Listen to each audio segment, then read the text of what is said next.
What if you could erase the power of past trauma without having to relive it, process it, or fight with it ever again? What if you had a few simple tools that could help you build so much positive momentum that the past simply loses its grip?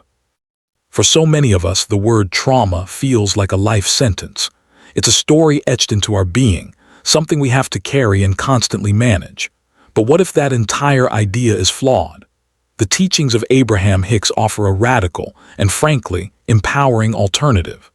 They suggest that trauma isn't a permanent stain from your past, but an ongoing vibrational pattern that you are, often without even realizing it, keeping alive in your present. And if you're the one keeping it alive with your focus, it means you're the one with the power to stop. Now, this isn't about spiritual bypassing or pretending the pain isn't real. It's about a fundamental law of energy. You cannot get rid of something by focusing on it.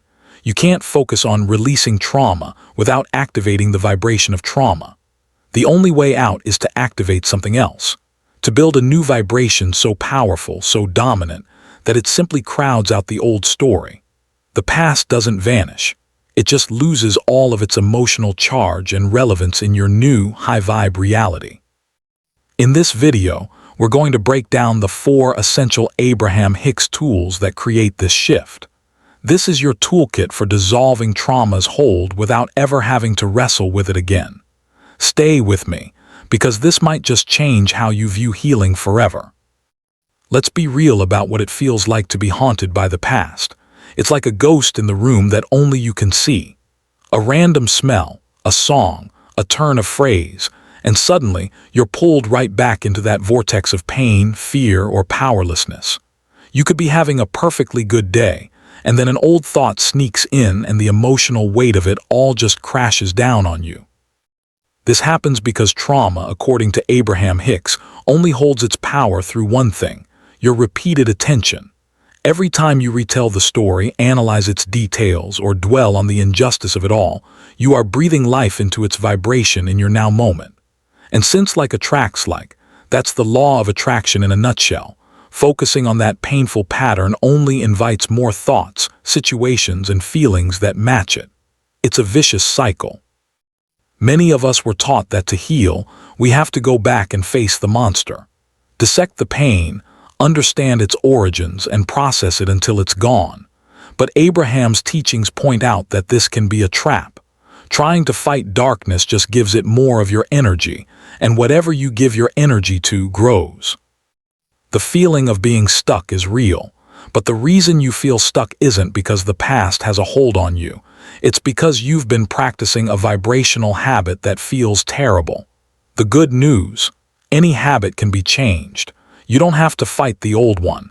You just have to build a new one, and that's where these tools come in. You aren't broken. You are a creator. Start small, be kind to yourself, and watch your reality change, one thought at a time. Tool 1: the Emotional Guidance Scale. The first and most foundational tool in your kit is the Emotional Guidance Scale. Think of it as your internal emotional GPS. It's a map of 22 core emotions, from joy, appreciation, and love at the very top, all the way down to fear, grief, and powerlessness at the bottom. This scale is your inner guidance system, constantly telling you if your thoughts are taking you toward what you want or away from it. Positive emotions feel good. That's your GPS saying you're on the right track. Negative emotions feel bad. That's it saying rerouting. Your thoughts are focused on something that's the opposite of what you want. When you're dealing with trauma, you might be hanging out at the very bottom of the scale, in places like despair, fear, or unworthiness. The biggest mistake people make is thinking they need to leap from despair all the way to joy. That's vibrationally impossible. It's too big of a jump. Your mind will call BS, and you'll just feel worse. The secret is to climb the scale one small step at a time. Your only job is to find a thought that feels even a tiny bit better, a thought that offers a little relief. Here's how it works. Let's say a memory has you feeling powerless, level 22. Forcing yourself to think "I am powerful and joyful" feels like a joke. So instead, you gently reach for a thought that hurts just a little less. Maybe that thought is guilt, level 21, like, maybe I could have done something differently. It still feels awful, but it has a flicker more agency than complete powerlessness. From there, you might even reach for a thought of revenge level 18 or anger level 17, like, what happened to me was not okay and I am furious. Now to the outside world, anger looks negative, but on the scale it is a massive vibrational improvement from despair.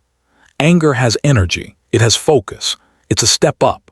From anger you can more easily get to blame, then to frustration, then to hopefulness, and eventually optimism. Every step, no matter how tiny, is progress. You don't need to see the top of the ladder, you just have to take the next step. Just ask, what's a thought I can think right now that feels even a fraction better than this? By consciously choosing a slightly better feeling thought, you start to shift your point of attraction and literally climb out of the pit. Tool 2, the art of pivoting. Once you know where you are on the scale, your next tool, pivoting, becomes your go-to move for climbing up. Pivoting is the simple, conscious act of turning your focus from what you don't want to what you do want. A negative emotion is just the check engine light on your dashboard. It's flashing to say, hey, you're thinking about that thing you don't want again. When you feel that pang of an old memory or a wave of anxiety, that's your cue to pivot. The process is incredibly simple but so profound. First, just stop and acknowledge the feeling without judgment. Okay, there's that familiar feeling of fear again. You're not fighting it, you're just noticing the signal. Second, ask yourself the game-changing question. So, this is what I don't want. What is it that I do want? The answer might be, I want to feel safe in my body, or I want to feel a sense of peace, or I want to feel free from the past. The moment you turn your attention to what you want, your mind has a new job. Instead of replaying the unwanted scene, it might start to wonder, what would feeling safe be like right now? Maybe it would be taking one deep breath. Maybe it would be feeling my feet on the ground. You don't have to solve everything. You just have to pivot your focus. You shift from the vibration of I hate this feeling to I am reaching for a feeling of freedom. You're using the unwanted stuff as a launch pad to clarify your desire, and then you're putting all your attention on the desire itself.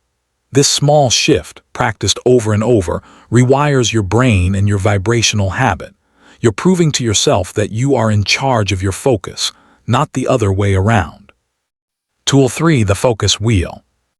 Now, if pivoting is your daily driver, the focus wheel is the power tool you bring out when you need a bigger shift. Abraham has called it one of the most effective processes for changing your vibration on a stubborn topic.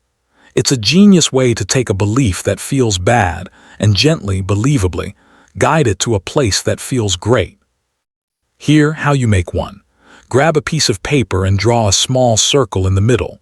Inside it, write down what you want to believe. For example, I am safe and in control of my own life. Now, if you're starting from a place of trauma, that statement might feel like a fantasy. That's fine. The whole point of the wheel is to build a believable bridge to get you there. Around the outside of the circle, you're going to write 12 sentences, like numbers on a clock. Start at the 1 o'clock spot.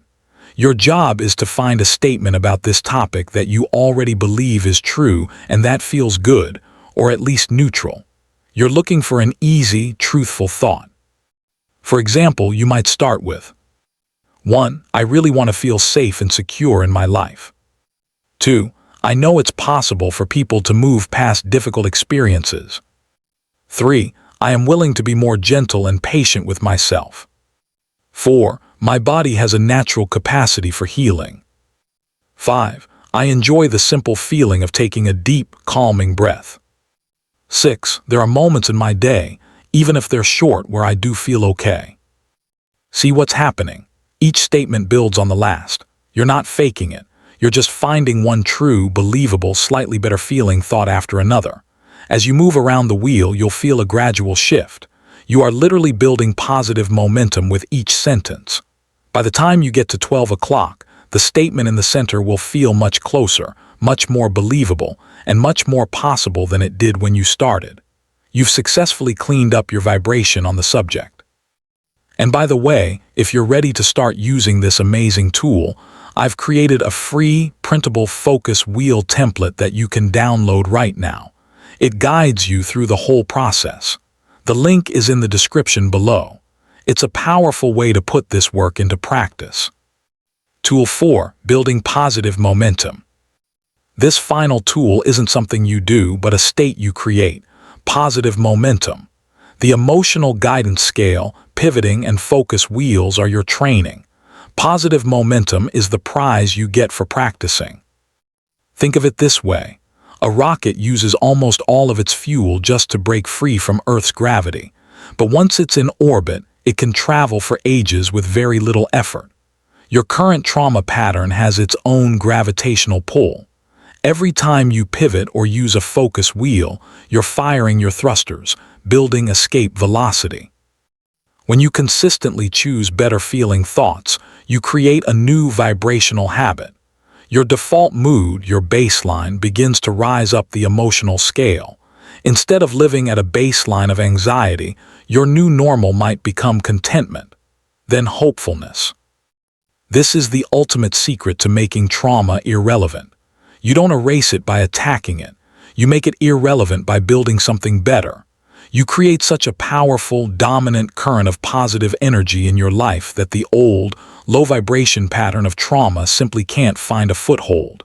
It's like turning up the lights in a dark room. You don't have to get rid of the darkness. The light simply replaces it. When you practice feeling good on purpose, day after day, your point of attraction changes. The law of attraction has no choice but to bring you experiences that match your new, dominant vibration of well-being. The past loses its sting because you are no longer a vibrational match to it. You are not broken. You are not defined by what happened to you. Trauma is a vibrational pattern, not a life sentence. And you are the one who has the power to activate a new pattern, starting right now. The 4 tools we've talked about today, the emotional guidance scale, pivoting, the focus wheel, and building positive momentum, are your path to freedom. They put the power right back where it belongs, in your hands. They remind you that you are the creator of your reality because you are the chooser of your focus. Start small. Be kind to yourself. The goal isn't perfection. The goal is just relief. Reach for the next better feeling thought.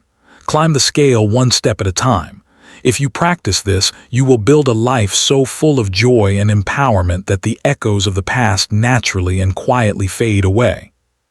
If this resonated with you, please subscribe and hit the notification bell for more ways to master your energy and create a life you absolutely love. I'd love to hear from you in the comments. Which of these tools are you excited to try first? Sharing your journey helps all of us. Remember, you have the power to change your reality, one thought at a time.